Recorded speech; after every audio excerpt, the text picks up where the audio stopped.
Kronologi perampokan di gudang minuman di Tegal, penjaga malam tewas tangan dan kepala terikat. Polisi mengungkap kronologi sementara dugaan perampokan di gudang distributor minuman probiotik di Kabupaten Tegal, Jawa Tengah, pada Kamis, 6 Juni 2024. Perampokan itu menewaskan seorang penjaga malam pengganti. Korban bernama Sunario ditemukan tewas dengan kondisi tangan dan kepala terikat tali rafia, serta di bagian kepala terdapat luka berdarah, pada Jumat, 7 Juni 2024, pagi sekira pukul 7 waktu Indonesia Barat.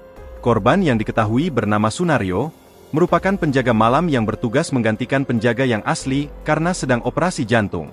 Pada saat kejadian, korban sedang jaga malam di salah satu gudang distributor minuman probiotik, Jalan Raya Dampiak, Desa Dampiak Lor, Kecamatan Kramat, Kabupaten Tegal, Jawa Tengah, pada Kamis, 6 Juni 2024. Adapun korban pertama kali ditemukan oleh karyawan yang baru datang keesokan harinya, pada Jumat, 7 Juni 2024, sekitar pukul 7 waktu Indonesia Barat.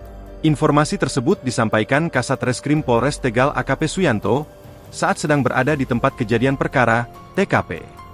AKP Suyanto menerangkan, dugaan awal peristiwa terjadi pada Kamis, 6 Juni 2024, malam yang mengakibatkan satu orang penjaga menjadi korban meninggal dunia.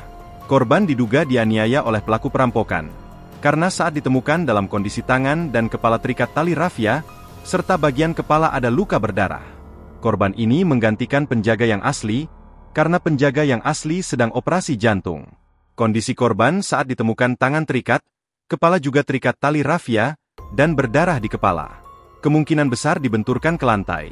Karena di lantai juga banyak bekas darah, ungkap Kasat Reskrim Polres Tegal AKP Suyanto, pada tribunjateng.com. Dugaan awal, menurut AKP Suyanto, karena korban berjaga di TKP hanya memegang kunci gerbang depan saja. Sedangkan kunci bagian dalam semuanya tidak ada atau tidak dipegang oleh korban. Semua akses di kantor terkunci, tertutup dan ada alarm. Dugaan sementara yang kami selidiki, korban ini dianiaya untuk menunjukkan kunci kantor.